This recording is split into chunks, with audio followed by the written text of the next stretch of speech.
How does Aurelius Augustine relate to Plato and Thomas Aquinas to Aristotle?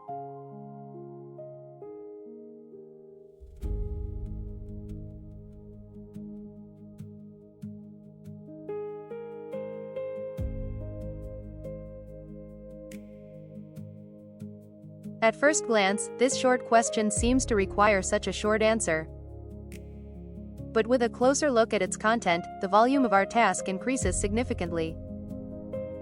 It turns out that we need to compare the views of philosophers who lived in 3 different eras but who have a strong influence on philosophy today. First of all, we must place our study in the correct chronological framework. Aurelius Augustine is considered to be the philosopher who marked the beginning of the Middle Ages, and Thomas Aquinas is the most significant medieval thinker, so to speak, in the heart of the late Middle Ages. Another important feature of our analysis is that Aurelius Augustine and Thomas Aquinas are also Christian theologians of the Western tradition, which of course brings their views very close, although they remain on both sides of the dialogue between Platonism and Aristotelianism. As theologians, Thomas and Augustine have much more in common than as philosophers. Here we will limit ourselves to the study of their philosophical systems, not to the theological aspect. In our study, we will look for 4 relationships between the views of Plato and Aristotle, between Augustine and Plato, as a continuation of the Platonic tradition, between Thomas Aquinas and Aristotle, as a continuation of the Aristotle tradition, between Augustine and Thomas Aquinas, as respective representatives of Platonism and Aristotelianism. The philosophical dialogue between Plato and Aristotle. By philosophical dialogue, we will understand here the relationship of ideas as a basic category in philosophy. Plato's philosophy. Whereas, our argument shows that the power and capacity of learning exists in the soul already, and that just as the eye was unable to turn from darkness to light without the whole body, so too the instrument of knowledge can only by the movement of the whole soul be turned from the world of becoming into that of being, and learn by degrees to endure the sight of being, and of the brightest and best of being, or in other words, of the good. Plato, the parable of the cave. Plato's thought is vast and encompasses much of the world he explores. In his research, he starts from a basic metaphor, and that is mathematics. Plato's main goal is to reveal the eternal immutable forms, or ideas, which serve as the essence and ideal of all things. According to him, there are 4 degrees of cognition: conjecture, or things that we presume to be true, but not necessarily; belief about physical objects through our senses; generalization, in which we derive the general from the particular; and the universal concept, which he called forms or ideas. In thinking, one must go from the private to the universal, stepping out of the world of sensory objects into the world of universals and forms. According to Plato, ideas are eternal and exist in eternity, just as souls exist in eternity. Therefore, in contact with the sensory world, the soul perceives the essence of things because of the memory of its life in eternity. The more universal something is, the more real it is according to Plato, but it is also beyond our sensory experience. The goal of the philosopher is therefore to capture the universal ideas. Therefore, Plato is very concerned about the education of the whole person for self-control and realization. One of the main goals of education is to give knowledge of the good, because ignorance is evil. Therefore, everything that unrestrains the soul must be rejected as useful for learning. Plato also associated the ideal society with the external reflection of the harmoniously complete soul, where everything is under the control of reason. Based on his theory of knowledge, he is able to derive the measure of an ideal society from harmoniously developed personalities. The philosophy of Aristotle. It is the principles and causes of the things which are that we are seeking, and clearly of the things which are qua being. Aristotle. Aristotle, as a student of Plato, well understood his philosophy and made his corrections in it, leading to the centuries-old dialogue between the two philosophical traditions, which have both great similarities and significant differences. Aristotle's main metaphor is the world of living organisms or biology, from which he derives his philosophical ideas through observation. According to Aristotle, forms or ideas exist, but not somewhere in the invisible world, but in the objects or things themselves. The substance of something is the unity between its form and matter. In the same way, body and soul are united as matter and form. Unlike Plato, who emphasizes the universal and the constant, change is important to Aristotle. The world exists because it moves. According to Aristotle, the form of each object brings it from potential to actual existence, and the root cause of any movement is the primary driving force, which is immovable and eternally existing. For Aristotle, every country in the world is equally important because it is a unity between form and matter. Through sensory perceptions we perceive matter, and by induction we come from particular to general conclusions, and by deduction we arrive from general principles to their particular application. In this way Aristotle became the father of modern science, laying the foundations of science on the necessary theoretical level. According to Aristotle, an ideal prescription for an ideal society cannot be given, because the prescription would be different on the basis of the analysis of the cultural geographical peculiarities of each nation. The careful scientist should study these features and draw up such prescriptions for social regulation that meet these conditions. In terms of morality, Aristotle teaches that the most important thing is the individual good, from which all things profit. According to him, there is no absolute good that we can find and follow, but what is good is yet to be discovered. If Plato can be said to be the founder of idealism, then Aristotle is the founder of empiricism, because he was the first to formulate extremely accurate methods for studying the object world, unity between form and matter, and classify the types of knowledge we can accumulate. Aurelius Augustine is a continuation of the tradition of Plato. The highest good, than which there is no higher, is God, and consequently he is unchangeable good, hence truly eternal and truly immortal. All other good things are only from him, not of him. Saint Augustine of Hippo, on the nature of good. Aurelius Augustine, 354–430, developed rapidly as a thinker who successively went through Manichaeism, Neoplatonism, and eventually became a Christian. As a Christian, Augustine's main emphasis is no longer on man, but on God. With the above quote begins the polemical work, On the Nature of Good, in a dispute with the Manichaeans, in which we see one of the most important statements of Augustine: God is the supreme good. This philosophical statement became the basis of all medieval philosophy. If for Plato the soul is essential, then for Augustine the soul's knowledge of God and the soul's connection with him are essential. If until Augustine man was the measure of all things in philosophy, then from Augustine onwards God became the measure of all things. As a result, Platonism underwent a significant change in Augustine. Augustine's works are extremely polemical, and the issues he discusses are related to the defense of the Christian faith before the Neoplatonists, Manichaeans, Pelagians and Donatists. The most important topics that Augustine writes about are the relationship between knowledge and faith, the natural origin of evil, free will, and biblical revelation. Augustine himself tells a lot about his soul in Confessions, where he again argues with the Manichaeans. Augustine pays great attention to the grace and mercy of God. According to him, as well as according to Protestantism later, man is completely separated due to his disobedience from God, and without God's grace he could not be in a renewed relationship with God. This view of Augustine had a great influence on his philosophy of history, as well as on the Reformation in Europe. God's City against the Earthly City. The City of God was written from 413 to 426 in response to pagan accusations by pagan Romans that Christians were responsible for the fall of Rome. According to Augustine, the rise of Rome was the work of God's providence and providence.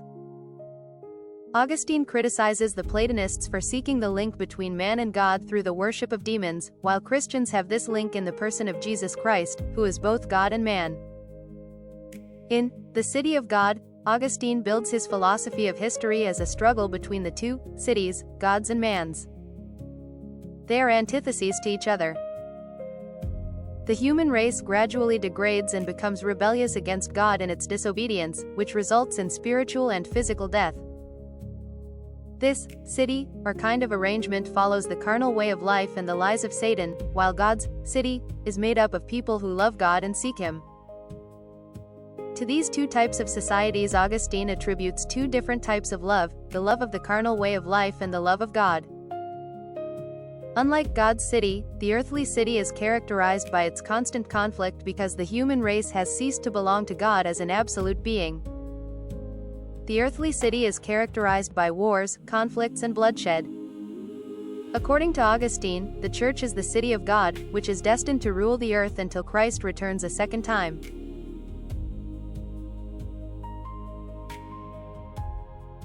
The Church, however, must spread its influence through the Spirit, not through some earthly means. If the city of God is the Church, then the earthly city is the secular state. Augustine lived in the period of the collapse of the Western Roman Empire and clearly saw that the state itself was transitional. He therefore teaches that it is transitory as long as the Church is eternal. 15 In this way he begins the Roman Catholic understanding of the earthly government of the Church as the representative of God.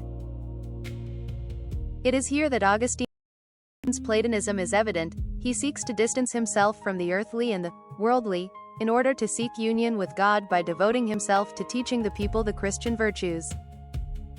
That is why he founded a monastic order. Unlike the non-Christian Platonists, however, we see in Augustine a clear realization that philosophy alone cannot bring man closer to God. Philosophers fail in their search because they seek the temporary, not the eternal, and thus remain within the reach of the earthly city with their reasoning. Augustine greatly valued pagan philosophers because they helped him come to Christ, but once he believed in Christ, he saw their limitations and uselessness in their relationship with God. So to what extent is Augustine a Platonist? We could say that only half, because he rejects the basic religious postulates in Platonism, accepting Christianity. At the same time, with his desire to perfect the soul. The desire for virtue, the desire to distance oneself from the world and the sins of the world, his desire to enlighten believers and overthrow the Gentiles, Augustine largely followed the approach of Socrates and Plato. With his philosophy and theology, Augustine became one of the main pillars of Western medieval philosophy and theology. Thomas Aquinas as a continuation of the tradition of Aristotle.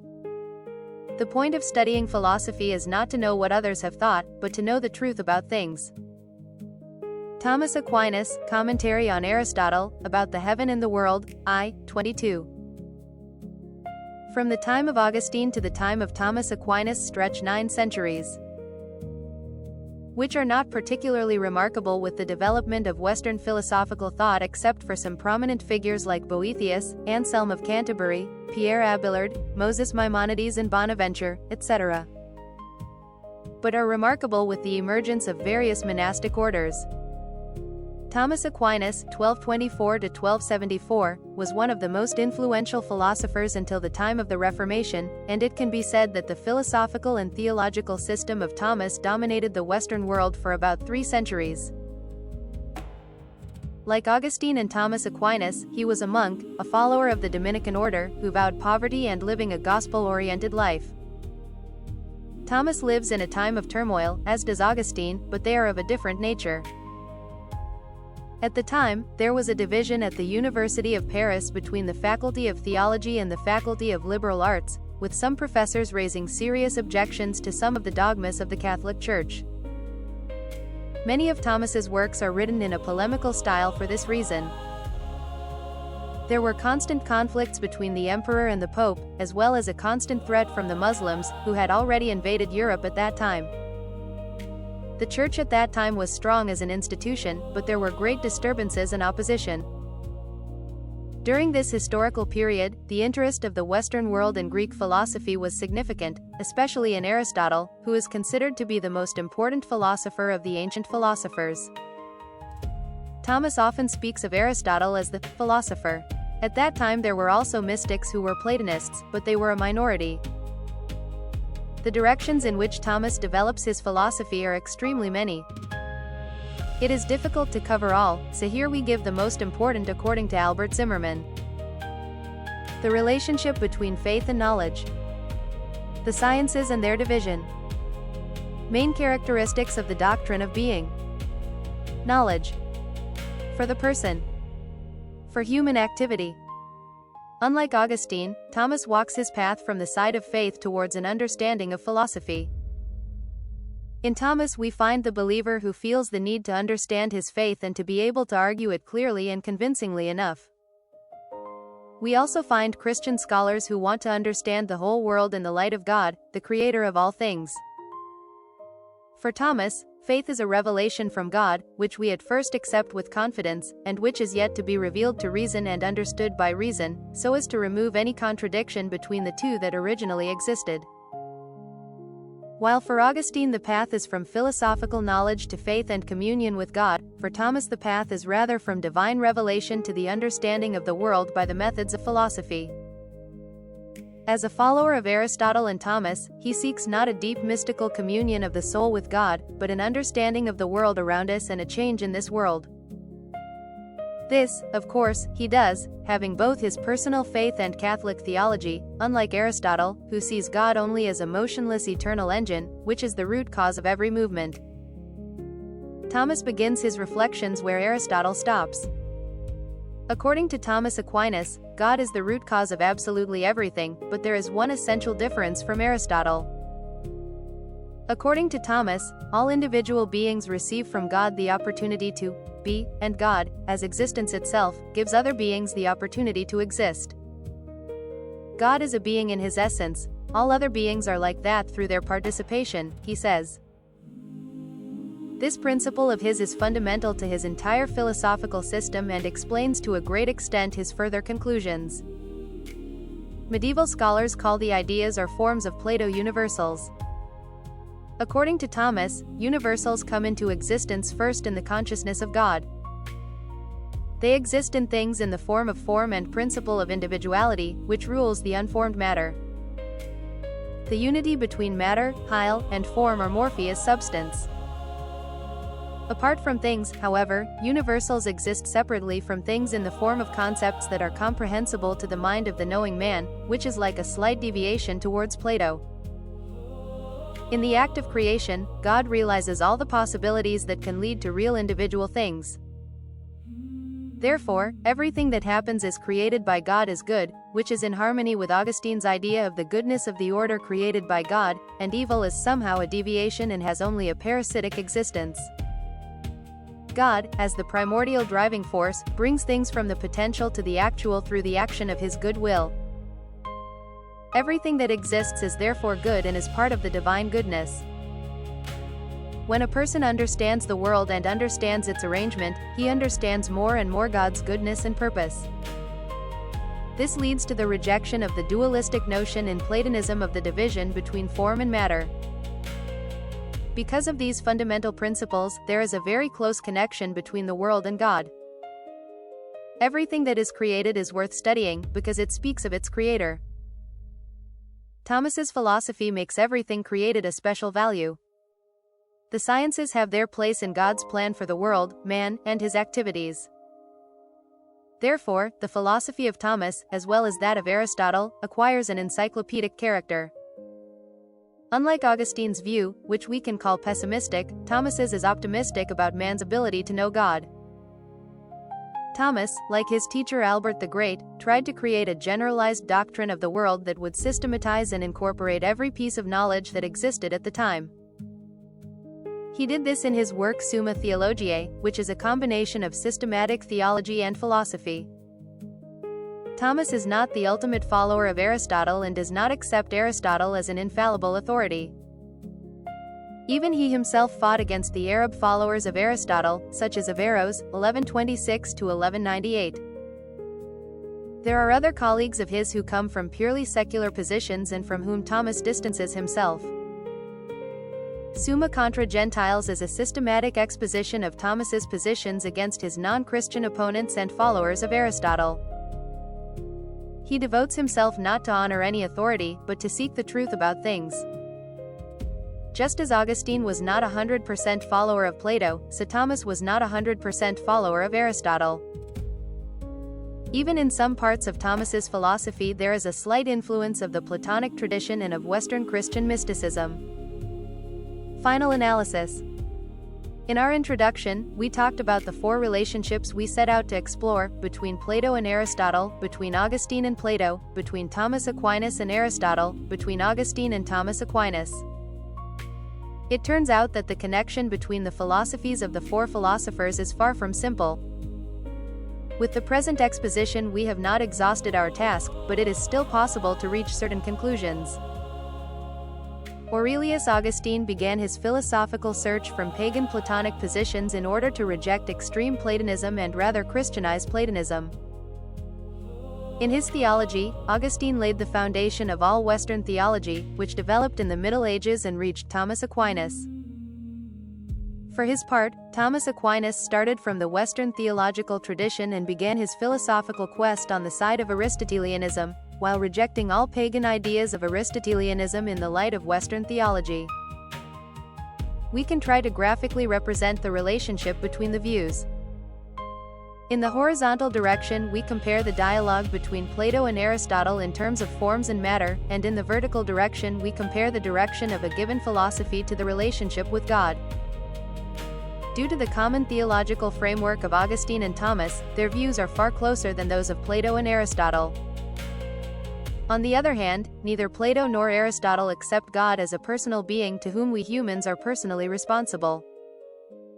For Plato, God is relatively inaccessible somewhere in the spirit world, attainable by immersing oneself in the soul and practicing a virtuous life, but not by reason, while for Aristotle God is rather the engine that drives everything else, but not necessarily the personal. Neither Augustine nor Thomas can remain faithful followers of their philosophical traditions, because Christian faith and theology require a significant revision of classical philosophies. In this respect, Thomas Aquinas seems to remain a little closer to Aristotle and his teachings than Augustine did to Platonism. From the time of Augustine to the time of Thomas Aquinas, the Western world was dominated by Platonism, with the main emphasis on man's relationship with God in prayerful communion and renunciation of the material. Matter is seen as something lower than spirit. Eastern Europe is much closer to Platonism and especially Neoplatonism than Western Europe. Yet even under Augustine we observe a desire for activity in the material world, in which, according to Augustine, God placed the Church as the city of God. The Eastern European tradition is becoming more Neoplatonist and eschatologically oriented than the Western one.